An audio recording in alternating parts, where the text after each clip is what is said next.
I'm going to be talking about heteroskedasticity and basically what are the implications in different types of models. So let's get into some examples. First, let's understand what heteroskedasticity means. So it basically comes from the Latin hetero and skedasis, which means different dispersion. Okay?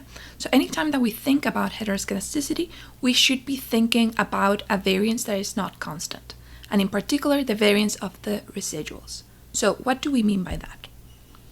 Let's look at this example that comes again from the data from the CPS survey that we talked about in class. And we just have a simple linear model that regresses the logarithm of hourly wages on experience. So as you can see, we have a positive relationship between experience and the logarithm of wages. But in order to assess heteroskedasticity, we actually need to look at the residuals. What are the residuals here?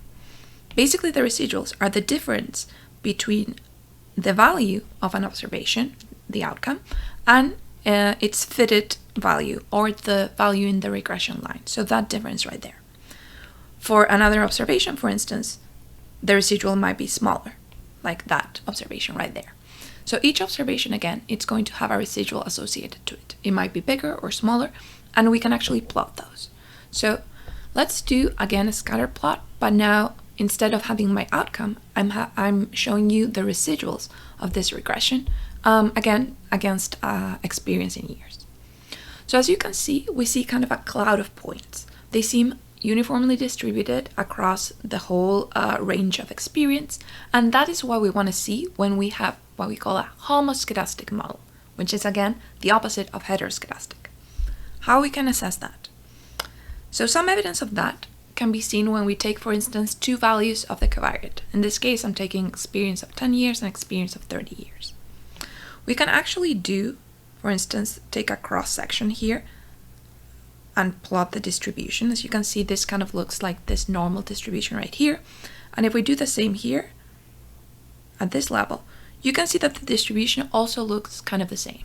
We do have less points at that when we have higher experience, and that is fine, we have less data, but the dispersion seems to be fairly similar at different levels. That is the definition of homoskedasticity. What about, however, linear probability models? What happens in that case? Let me now take a binary outcome. So instead, again, of taking just wages as a continuous outcome, I'm going to binarize this in terms of taking a value of 1 if the hourly wage is above $9 and 0 in another case. And I'm going to use the same covariate. So as we saw in class, this is clearly not a great fitting model. You can see, again, the outcome only takes two values, either 1 or 0. And we have this kind of regression line that goes through the middle. Doesn't fit great, but let's put that aside. And let's, again, just look at the residuals. The residuals are going to be the same, just the difference between this observation right here and the fitted value, and this observation right here and its fitted value. So let's plot that.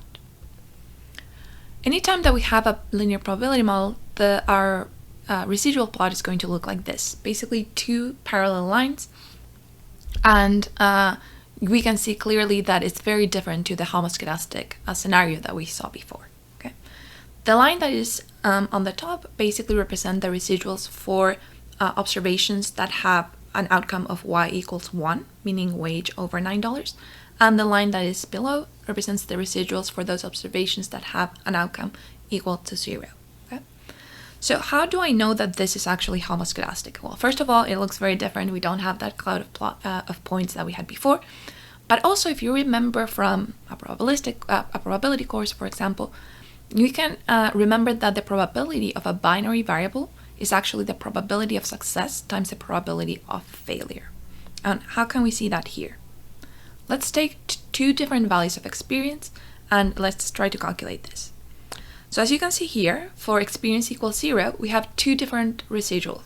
We have either minus 0.3 or 0.7. Okay? So that basically means that the probability of success for someone that has 0 experience is this right here, which is 0.7. So its variance is actually going to be 0.7 times 0.3, and that is 0.21. Okay. When we move to the experience of 40 years, you can see that this is around 0.5, and below it's a probability around of minus 0.5. Again, it's just one minus the other probability. So this would be, the variance would be 0.5 times 0.5, and that is 0.25. So as you can see here, by construction, this binary variables are going to have different variance along the distribution or along the range of experience, okay? And unless everyone has exactly the same probability of success, which of course is not the case. So what does that mean in terms of our inference?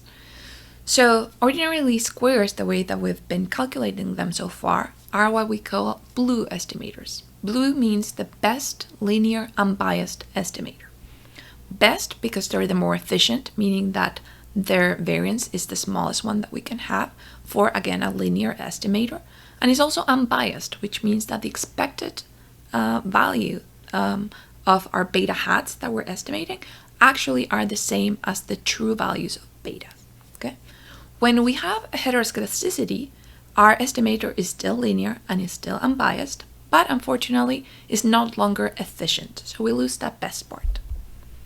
If you want to get to the nitty-gritty of the math behind it, basically when we're calculating the variance of this beta hat, under homoskedasticity, meaning under constant variance, we can simplify this very weird object right here to something much simpler.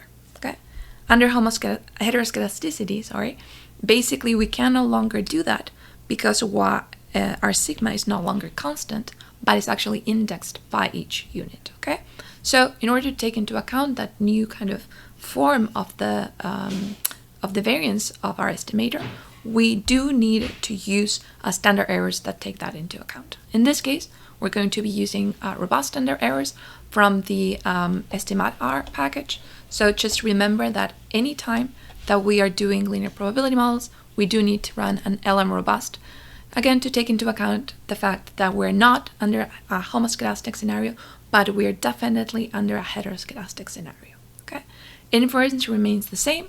We have explanation and interpretation of the coefficients stay the same, but again, now our inference in terms of our hypotheses and our standard errors will be actually valid.